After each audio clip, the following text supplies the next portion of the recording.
However, there's another reason that I think you should listen to the show, is because we are ahead of the curve. Most sports radio shows on a national level react. They see what happens, and then they react to it. They are never ahead to alert you or to tell you, hey, this is coming.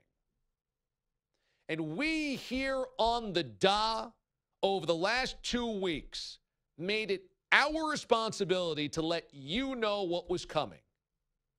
And that was magic in U.S. men's curling.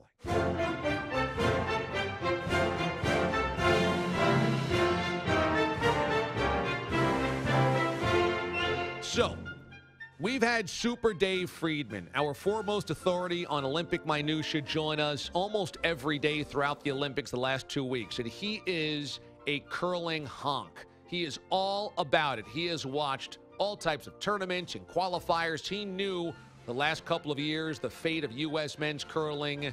And I would imagine that few of you did. I know I did not. But we had Dave here to tell us what was coming with John Schuster's club, and he became a household name here on this show over the last 2 weeks as Friedman pounded him. Super Dave pounded him into submission for all of his lackadaisical finishes in Olympics of the last couple of years. We had coined them the Atlanta Falcons of curling.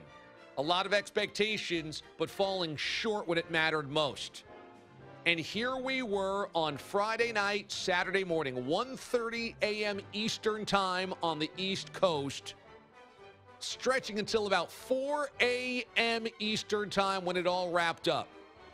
2.5 to 3.5 hours of action, and when it was all said and done, the American men defeated Sweden 10-7 to win the Olympic curling gold medal. The team skipper, John Schuster, leading a ragtag squad of Americans past heavily favored Sweden. Schuster had been ousted from the sport after the last Olympics, but clawed back, and he did the same today, breaking a tie with a double knockout in the 8th end to seal the gold for the U.S. It's the first gold for the U.S. in the history of the sport. The first gold medal in the history of the sport. Audio courtesy of KOCO Channel 5 at Oklahoma City.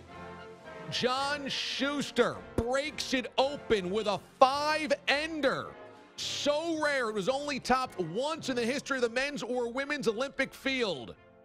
It was a tie match, 5-5, late in it, and he goes aggressive, and he gets 5 points on the ice to effectively end it. It put him up 10-5, and then Sweden tacks on 2 basically garbage time points at the end and loses 10-7, and the U.S. can celebrate.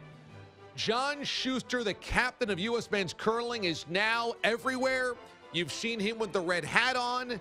His teammate has the red hat, but also has the mustache. People are wearing the mustache. That's Matt Hamilton, and we were there to prepare you for it. It was a dramatic moment in American history. A dramatic moment, and now, as John Schuster points out, it's cool to be a curler. A gold medal is kind of the pinnacle of sport in general. So, yeah, for this period of time, curling is definitely cool. That's courtesy of Westwood One. So now you have a group of guys that are American heroes. Think about them like the 1980 Miracle on Ice. I mean, yeah, I know it's throwing a slippery rock down a thing of ice and sweeping in front of it like you were cleaning up the garage, but still, it's a gold medal that we've never won in U.S. history. Here is Hamilton discussing how everybody thinks they can be a curler, but it takes a special brand of American. Anybody, pretty much at any given time, could throw the stone down the sheet and get lucky and make an awesome shot like John Schuster. But to be able to do it 95% of the time like this guy does, Nice. That's pretty hard to do. That takes a lot of years of training and like muscle memory and strategy, just like the experience of being in these situations. This is not the first time we were at a world stage event where our backs were up against the wall and we had to run the table. And it was not unfamiliar territory. It was obviously a little more high pressure, but you know, it's hard to just be able to throw yourself into that if you think you can handle it. They called themselves Team Reject. And in reality, guys, isn't that what we all are as Americans? The Statue of Liberty, Ellis Island brought in, you're poor, you're shunned, you're diseased. We are all rejects here in the U.S. And now Team Reject represents us. And big-time celebrity athletes are getting on board. Hamilton talked about how he's reaching out to J.J. Watt, and Aaron Rodgers was in on it. We saw a tweet with J.J. Watt, who had a curling shirt on, that he tweeted out, and I messaged him hey, how about a little love for your fellow Wisconsin boy playing at the Olympics for curling? And he almost immediately got back to me. And then I was like, well, if it was that easy to get J.J. Watt to reply to me, maybe I should just tweet at Aaron Rodgers and see what happens. And yeah, pretty instantly, Aaron Rodgers responded. And then last night when we won, I looked at my phone and it just said "win." #power of the stash. Nice. From Aaron Rodgers. So I was pretty pleased with that. That audio courtesy of Westwood One. How about Mr. T getting into the act on Twitter? Mr. T tweeting, I got so excited when Team Schuster won the gold medal, I was tempted to bring my gold chains out of retirement. But on second thought, I changed my mind because it's their time to shine. So wear your gold medals with pride and enjoy the fruits of your labor. And I'll read this hashtag in Mr. T voice. Curling is cool, fool.